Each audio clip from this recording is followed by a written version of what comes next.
जिसकी जेब में पैसा है उसी के बच्चे पढ़ेंगे और गरीब के बच्चे अच्छी शिक्षा पाने के लिए नहीं मौका मिलेगा। यही भारत चाहते क्या? हमारे समाजवादियों ने नारा लगाया था, रोटी कपड़ा सस्ती हो, दवा पढ़ाई मुफ्ती हो। पुराने नारों को याद करिए, जिसमें समता की चाह नहीं वह बढ़िया इंसान नहीं, समता बिना समाज नहीं, बिन समाज जनराज नहीं। क्या क्या नारे लगाकर भी कुर्बानी से यहाँ तक का भारत तय हुआ था सफर। इसलिए मस्जिद के लोग मजहब के नाम पर फसाद किया जाएगा। उस समय नारा लगा करता था कि संत सोपाने बांधी गांठ पिछड़ा पावे सौ में साथ। डॉक्टर राम मनोहर लोहिया दलित पिछड़े नहीं थे, बड़ी अच्छी बात उन्होंने कह दी। इसलिए विचारधारा सबसे बड़ी होती है। जाति देखने का काम तो वो करे। कुल्हाड़ी को साथ देने के लिए कहा गया कि जंगल की लकड़ियों कुल्हाड़ी का साथ दे दो, क्योंकि इसमें जो लकड़ी लगी है वो तुम्हारे बीच की है, और जंगल की लकड़ी अगर कुल्हाड़ी का साथ दी तो जंगल पूरा साफ हो जाएगा। इसलिए हर बार चुनाव में आपके बीच का एक आदमी कुल्हाड़ी के साथ खड़ा होता है ताकि जंगल की लकड़ियों को काटा जा सके। जाति का सवाल नहीं है, सवाल विचारधारा का है। जो आपके बच्चों की शिक्षा की बात करे, जो आपके बच्चों के रोजगार की बात करे, जो आपके बच्चों के भविष्य की बात करे, जो भारत के संविधान की बात करे, वो विचारधारा आपकी है। और जो इसके विरोध में खड़ा है वो कोई भी हो, सगा भाई भी हो, तो वो आपका सगा कभी नहीं हो सकता। यही बात इसके लिए पंचायत से हमें करनी है। और मैं एक बात कहना चाहता हूं, वो नारा आगे कैसे बढ़ा। केवल पिछड़ों की बात नहीं, संत सोपाने बांधी गांठ पिछड़ा पावे सौ में साठ। उस नारे को हमारे पूर्वजों ने आगे बढ़ाया कि 100 में 90 शोषित हैं, शोषितों ने ललकारा है, धन धरती और राजपाट में 90 भाग हमारा है, 10 का शासन 90 पर नहीं। ये 90% का मेरा है कहां इस देश में, जिसको आज पीडीए कहते हैं, सपा के तमाम बड़े लोग, दूरदर्शी लोग। मैं तो आपसे पूछना चाहता हूं, बताओ हरदोई की जमीनों पर 90% पीडीए के लोगों का है क्या अधिकार? सरकारी नौकरी और ये जो उद्योग है उसमें 90% हमारे लोग हैं क्या? सरकारी विश्वविद्यालय में प्रोफेसर, डिग्री कॉलेज में आज मैं बताऊं आबादी 60% और सेंट्रल यूनिवर्सिटी में प्रोफेसर केवल 4%। लड़ाई हमारी हमारे अपने आप से। हमें प्रोफेसर बनने से किसने रोका? आपको पता है? सुप्रीम कोर्ट और हाई कोर्ट में पिछले 10 साल में जितने जज बने, 88% जज एक तबके से बने और एससी, एसटी, ओबीसी तीनों मिला करके 12% जज बने। आबादी कितनी है? 90%। क्या ये आपके सपनों का भारत है? बाबा साहब के सपनों का भारत है? संविधान कहता है कि सबको समता मिले, सबको न्याय मिले। समाजवादियों का नारा क्या था? नौजवानों आप पढ़ा करो, आप पढ़ने के लिए मैं होमवर्क देने जा रहा हूं। मिटे गरीबी और अमीरी, मिटे चाकरी और मजबूरी, 2 बातें हैं मोटी मोटी, सबको इज्जत सबको रोटी। ये समाजवादियों का नारा लगा करता था। किसी के खिलाफ ये लड़ाई है ही नहीं। ये लड़ाई खिलाफ है तो असमानता के है, गैर बराबरी के है, मजहब और जाति के नाम पर बांटने की। मुझे लगता है बहुत वक्त हो गया क्योंकि बहुत सारे लोग जाने लगे। नहीं, बहुत सारे लोग जा रहे हैं इसलिए भोजन है। हाँ, पहले भोजन हो जाए तब उसके बाद वो होगा। इसलिए मैं आपसे गुजारिश बहुत थोड़े में कहूंगा क्योंकि बहुत लंबा बात है।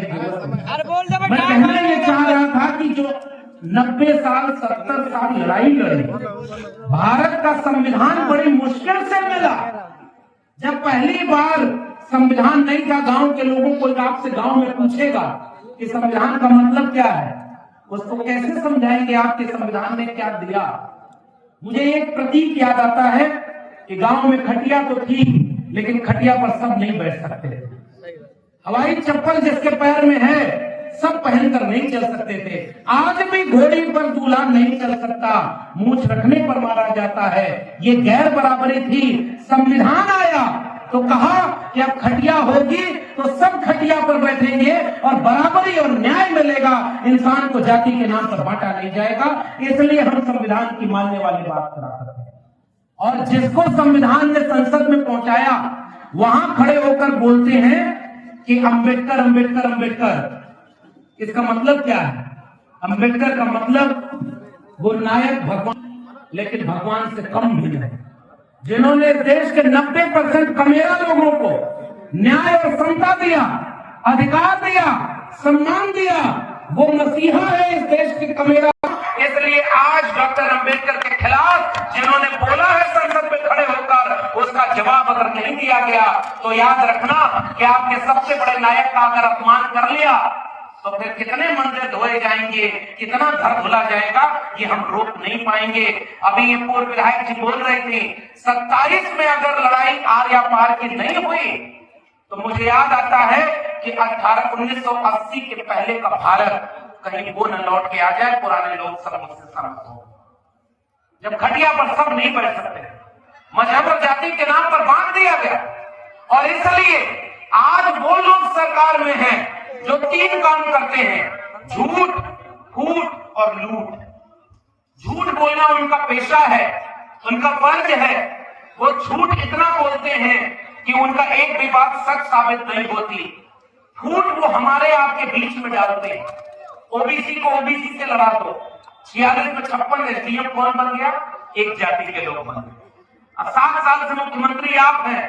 गांव के लोगों जरा गांव में पूछना, अगर आप मुख्यमंत्री हो तो आपने आज तक उन एसडीएम की लिस्ट तो नहीं दी जिसमें एक ही जाति के 46 में 56 एसडीएम बन गए। इसका मतलब झूठ था, और झूठ था तो झूठ का जवाब कैसे मिलेगा? सच से मिलेगा। सच बोलने के लिए तो लड़ना पड़ेगा, और लड़ने के लिए तो एकजुट होना पड़ेगा। अकेले लड़ाई नहीं लड़ी जा सकती। इसलिए वो फूट डालते हैं, आपस में हम बटे रहे, हम अपनी अपनी जाति का संगठन बना लें। और 4 लोग, मैं आप सबसे गुजारिश करना चाहता हूं, पीडीए का वो कार्यक्रम मैं सफल नहीं मानूंगा जिसमें मंच पर केवल 1 या 2 या 3 बिरादरी के लोग बैठे होंगे। अगर हम मंच अपना डाइवर्सिटी वाला नहीं बना पाए तो भाषण से कोई शांति नहीं होगी। हम भी भाषण देकर चले जाएंगे, आप भी ताली बजाकर चले जाएंगे, लेकिन जैसा मंच ये बना है, पिछड़ा, दलित, अल्पसंख्यक, आधी आबादी, गरीब, कमजोर और वंचित शोषित तबके के लोग इस गुलदस्ते की तरह इस मंच पर हैं। यही गुलदस्ता भारत का संविधान बचाएगा, और यही पीडीए ही इस देश को लूटने और बर्बाद होने से बचाएगा। मैं आपसे केवल आखिर में 2 बात कह के जाऊंगा। एक समय बिहार में मुख्यमंत्री थे नाई समाज के आने वाले कर्पूरी ठाकुर, और उत्तर प्रदेश में मुख्यमंत्री थे राम नरेश यादव। जाति व्यवस्था क्या होती है पहचानना। दिल्ली से चमड़ा भेजा संदेश, बार बनावे कर्पूरी और भैंस चढ़ावा राम नरेश। सोचो ये गाली किसने दी होगी? उस मानसिकता से हमारी लड़ाई, जो अपमान करके आपको नीचा दिखाती है ताकि आप बोल न सको। बाबा साहब के संविधान ने ताकत और हिम्मत दी कि अब हर चौराहे पर लोग बोलने लगे हैं कि आप जाति के नाम पर गाली। बताओ, सबसे ज्यादा गाली जाति के नाम पर किसी देश में दी जाती है? हमारे यहाँ जितनी जातियां उसके नाम पर गाली बनी। और एक जाति जरा बता दो जिसके नाम पर कोई मुहावरा या चुटकुला न बना। किसकी बुद्धि घुटने में होती है, किसकी 12 बजे के बाद खुलती है, कितना मुहावरा बना और किसके ऊपर बना, जरा सोचो।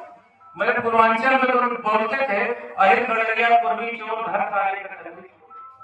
बताओ ये कहते, इससे बराबरी कौन ले आया? बाबा साहब डॉक्टर अंबेडकर का संविधान। इसलिए एक ही फॉर्मूला है, एक ही चीज है, हम आपका सम्मान करेंगे और अपना सम्मान से खिलवाड़ नहीं होने देगा। हमारी लड़ाई किसी के खिलाफ नहीं है। जैसे जाति जनगणना, आपसे कोई पूछेगा गांव में कि जाति जनगणना से क्या फायदा होगा, आप बताना उससे। जो मजदूरी के लिए लाइन में खड़ा है लेबर चौराहे पर, हमें जानना है वो कौन लोग हैं। 80-82 करोड़ लोगों को 5 किलो अनाज मिल रहा है। मैं जानना चाहता हूं कि मेरे भारत के 80-82 करोड़ लोग कौन है? कहीं वही 90% तो नहीं है जो हजारों साल से गुलाम बनाए गए? तो आज वही 5 किलो अनाज पर बिजी है। रिक्शा चलाने वाले, खुमचा चलाने वाले, ये गरीब कमजोर कौन लोग हैं? और जिनको देश बेच दिया गया। अभी राज्यपाल कश्यप जी बोल रहे थे कि ये जो सड़कें बनाई जा रही हैं, इनमें भी अपने दोस्तों को ठेका पट्टा दे दिया गया, और छोटे छोटे ठेकेदार तो ऐसे ही खत्म हो गए कि नहीं? उत्तर प्रदेश के लोग हमसे ज्यादा जानते हैं। आजकल आप अगर थोड़े भी सक्षम है तो इतने झूठे मुकदमे आपके ऊपर लगाए जाएंगे कि आप बोलना बंद कर दो। और उस चुनाव में क्या हुआ, बाबा साहब के संविधान में कभी ये नहीं था, जिस पुलिस को मतदाता की सुरक्षा करनी थी वही पुलिस बंदूक लेकर वोटर के सामने खड़ी हुई थी, नहीं खड़ी थी। बताओ, आप बताओ ये उत्तर प्रदेश में हुआ कि नहीं हुआ? बंदूक लेकर के अगर कोई वोट ही नहीं डालने देगा तो फिर लोकतंत्र को आप संविधान को बचाएंगे कैसे? एक फॉर्मूला है, आप अपने एकता से बचाएंगे, एकजुटता से बचाएंगे। तो जब कोई जाति जनगणना से पूछे कि क्या फायदा होगा, तो बताना कि एक्सरे होगा, किसको शिक्षा मिल गई, किसको रोजगार मिल गया और कौन पिछड़ गया, हमारे बीच का कोई भाई पिछड़ गया तो उसको भी हम कैसे बराबरी पर ले आए। इसलिए पीडीए के नारे में जाति जनगणना शामिल है, पीडीए के नारे में संविधान शामिल है, पीडीए के नारे में मंडल कमीशन की सिफारिश शामिल है कि गरीब कमजोर मजलूम भी इस देश का शासक बन सकता है। एक जमाने में नारा लगा कि जाके अपने घर के दीवारों पर लिख देना कि तुम इस देश के शासक हो। हमारी आबादी 90% की बात की जाती है पीडीए, और पीडीए का राज कहां है? राज किसका है? राज उसका है जो या तो रबर स्टाम्प बन गया और या झूठ और लूट और कूट के साजिश में फंस गया। अगर हमारे लोग वोट न दें तो क्या वो कभी सत्ता में आ सकते? और इसलिए मैंने कहा एक भी जाति और धर्म के खिलाफ हमारी लड़ाई नहीं है, हमारी लड़ाई किसी जाति के खिलाफ नहीं है। नौजवानों को भी मैं अपील करना चाहता हूं, फेसबुक पर ट्विटर पर कभी कुछ लिखो, किसी धर्म के खिलाफ मत लिखना, किसी जाति के खिलाफ मत लिखना। अगर लिखना है तो बाबा साहब डॉक्टर अंबेडकर ने जो लिखा है उसी किताब से रेफरेंस देकर लिखना, और नफरत की कोई बात मत करना, क्योंकि कुछ दलगाई लोग आपके भी बीच में आएंगे, मजहब और धर्म को खतरे में बताएंगे। वो कभी ये नहीं बताएंगे कि स्कूल कॉलेज विश्वविद्यालय खतरे में है, और अगर आपका बच्चा शिक्षित और जागरूक नहीं है तो उस फसादियों के मजहब की आड़ में जो सियासत करने आए तो उनकी शिकार हो जाएगा। इसलिए शिक्षा बचाना सबसे बड़ी जरूरत है। हमारे यहाँ भोजपुरी में एक गीत आया, बड़ा बहुत मुझे पसंद आया, कि शिक्षा के ऊपर एक शायरी लिखी कि वक्त की ये जरूरत समझ लो, बिन पढ़े अब गुजारा नहीं है। वक्त की ये जरूरत समझ लो, बिन पढ़े अब गुजारा नहीं है। ना कोई साथी और ना हुकूमत, कोई भी अब तुम्हारा नहीं है। तुम पढ़ो और पढ़कर लिखो सब, वरना तारीख बदली मिलेगी। अब कलम और कागज से बढ़कर दूसरा कोई चारा नहीं।